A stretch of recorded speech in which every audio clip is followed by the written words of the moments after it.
Hey guys, how's it going? Michael Troy here. Today we're looking at Jim Rugg's Hulk Grand Design Madness, the second part of his two-part Hulk Grand Design series. One of my most anticipated books of 2022. Hard to believe it's finally out in completion. Can't wait to share it with you guys today. So, Hulk smash that like button and that subscribe button and all that good stuff. I stole that from Uncle Jerk, by the way. I totally know that. But since we're doing Hulk Grand Design, I thought I would give a tip of the hat to Uncle Jerk, a great comic book based YouTube channel. Totally check it out if you haven't. Anyway, so I love this cover. I love Ed McGuinness. Hulk is definitely had some amazing artists over the years, and the Ed McGuinness era was a good era for me. It's funny because, okay, so Hulk Grand Design, in case you guys don't know, is a two-part, 40-page each series, basically encapsulating, like, the Hulk's history through the vision of one creator, indie comic creator, Jim Rugg, Eisner Award winner, I should say, and co-host of the Cartoonist Kayfabe channel. Much like mine, I definitely don't hide the fact that I sort of was inspired by their channel and ride their coattails and do my own version with the comic books that I love. So I'm always happy to kayfabe one of the kayfabers and do their books. I feel like this is definitely one of the most anticipated books of 2022. Jim Rugg definitely has a lot of artistic merit and credibility, and a prominent voice, and blah blah blah. So this is basically, so part one, I was definitely looking more forward to this because this is, part one was like pre-Peter David era Hulk, and I feel like Peter David was the writer on the Hulk when I started reading it religiously, and the most important, like, impactful Hulk issues for me were definitely under Peter David. So now we're getting to that with part two. The first part was like the Stan Lee. I might be getting ahead of myself, so let me stop this. But I do have to point out, so here's an ad for the new Gambit series, Chris Claremont, Sid Codian, and covered by Whilce Portacio. I love Whilce Portacio's art. I think it's so fun that he did the cover for this. The preview I've seen for the series artist does look really good, so I am looking forward to the series. I like Gambit a lot. I really wish that Channing Tatum movie would have happened. Perhaps I'm the only one. I don't know. Wasn't crazy about Kid Aurora, but I did really love this era of the X-Men. So if Claremont's going to revisit it, you know, Claremont's writing is definitely been kind of hit or miss since he officially left the X-Men and then came back. Like, 'cause some of it's been, I don't know. I hate to criticize it, but it definitely is not what it used to be. But I always have hope, and I'm always happy to see Claremont is still doing X-Men, and he's the godfather of the X-Men, so bring it on, keep it coming. I'm definitely going to give it a try, as I always do with Claremont.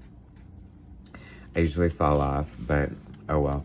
Anyway, so Hulk Grand Design, first page, everything by Jim Rugg.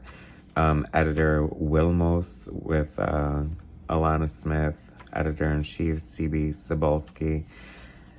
Interesting.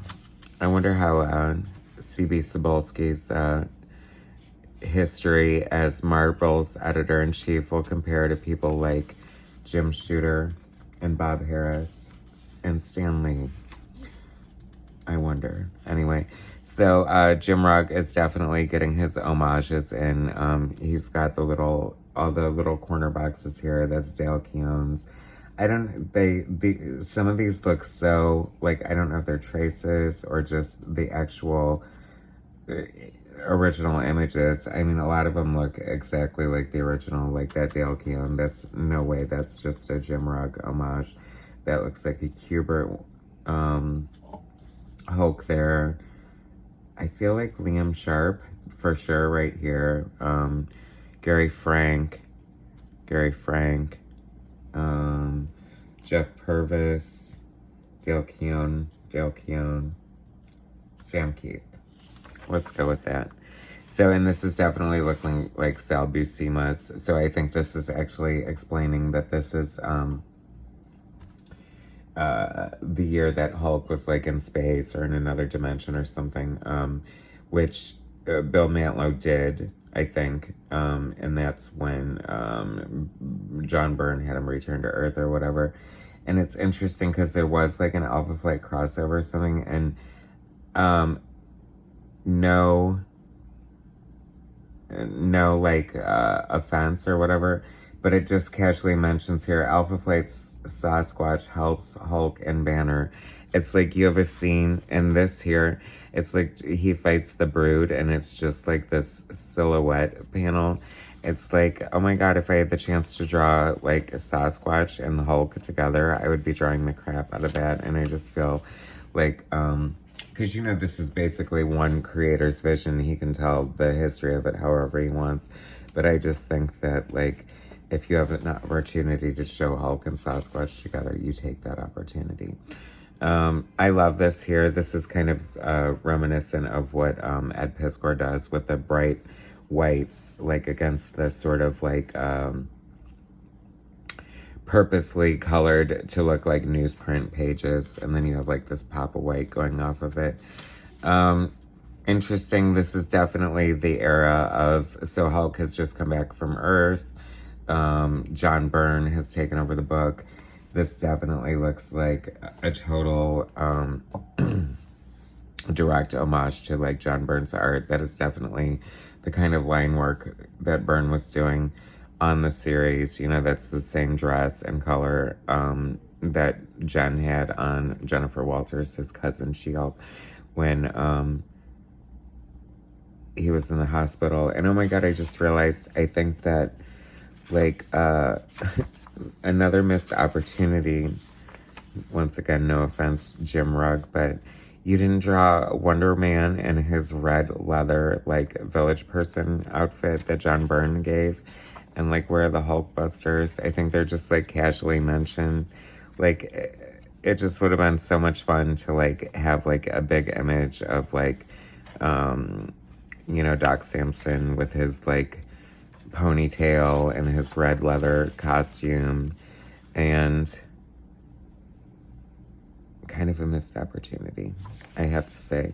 This is cool here. This is a great homage. Like, but I feel like it's just like too short. Like, it's just like basically all thrown into one page. Like everything Todd McFarlane, everything amazing about Todd McFarlane. Basically, like his leader, his Hulk cover that's been homage to death. That great cover there. And I love the Hulk's eye there, like almost popping out. Very almost Simpsons-like and cartoonish in a lot of ways.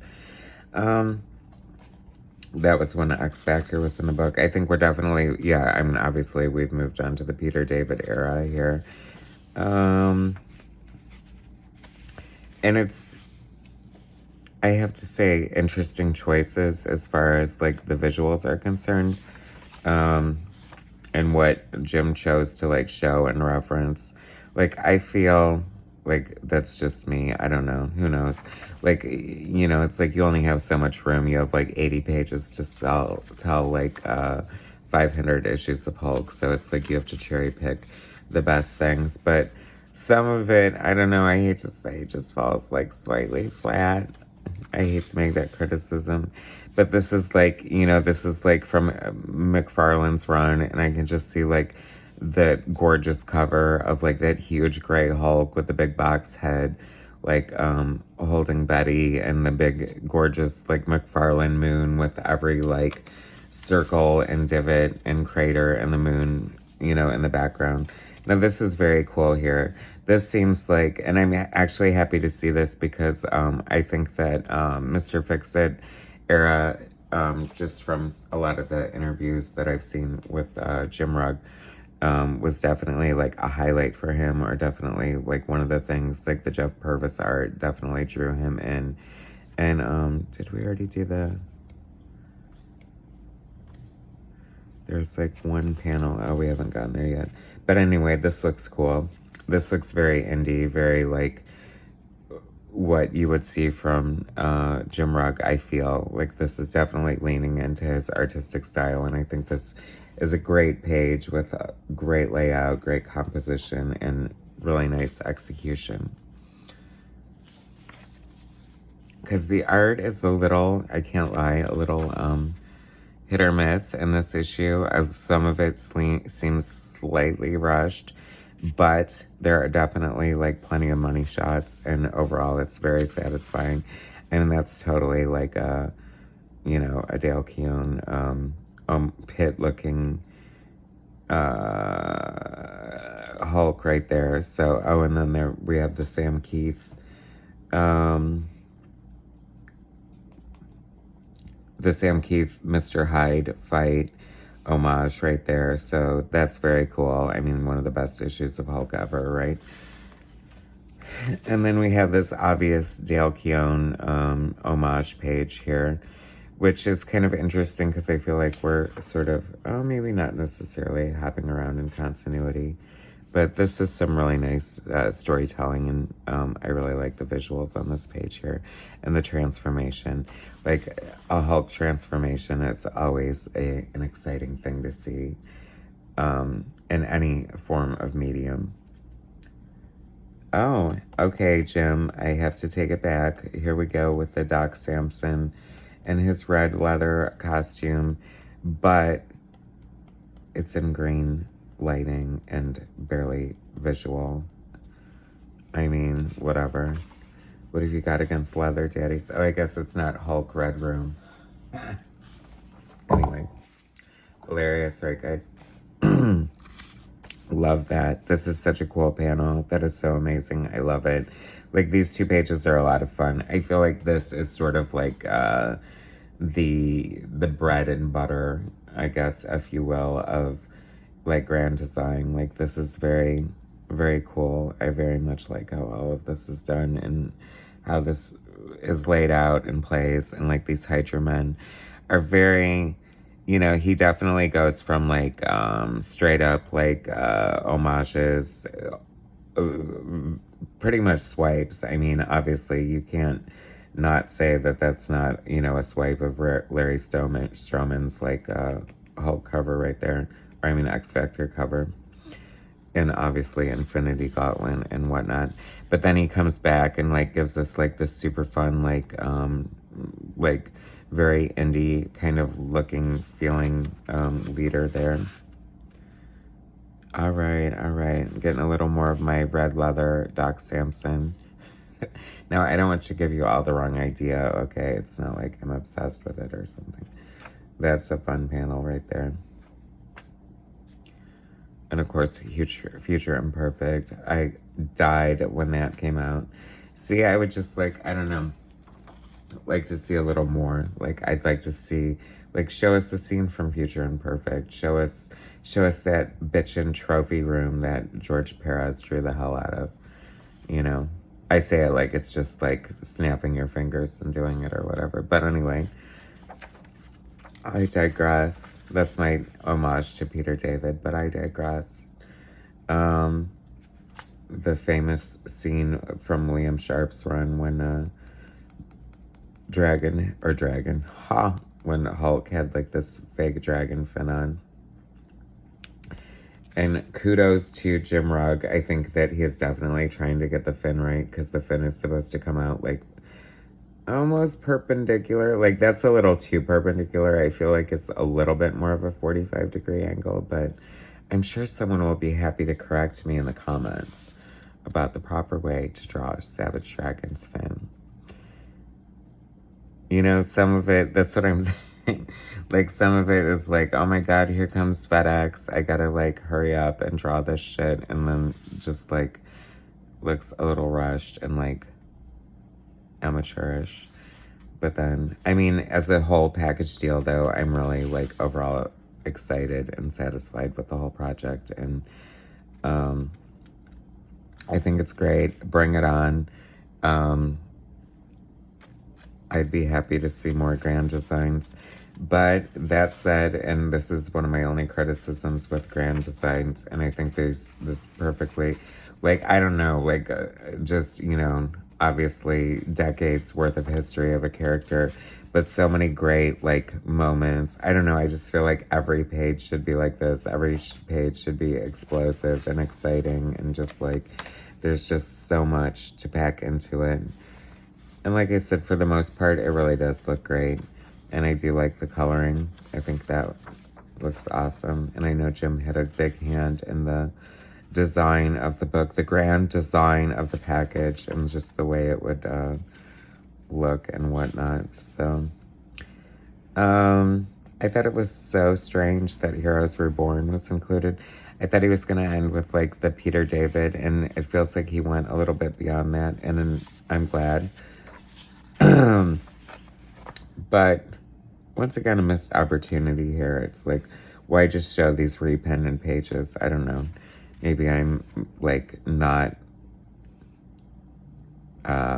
understanding the vision completely.